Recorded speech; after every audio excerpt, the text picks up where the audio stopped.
আসসালামু আলাইকুম। আমরা বাদাঘাট মিরাসর নদী পার হইতেছি। ঠিক আছে, এই যে দেখেন নৌকা পাথর আর বালি। এটা হচ্ছে আপনার পাথর আর বালির জন্য রাজধানী নদীর ঘাট, জাদুর ঘাট। এই যে আমরা নৌকা দিয়ে পার হইতেছি বাদাঘাট থেকে আপনার মিরাসরে যাইতেছি আর কি। এটা এরকম মিরাসর নদীর ঘাট আর কি, নৌকা ঘাট এগুলো। তো দেন কত পর্যন্ত নৌকা দিয়ে সেটা আমরা পার হইতেছি। ঠিক আছে, অনেক মানুষ।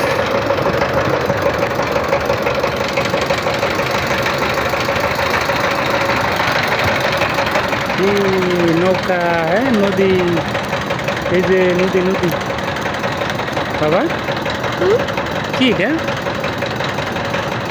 হ্যাঁ নৌকা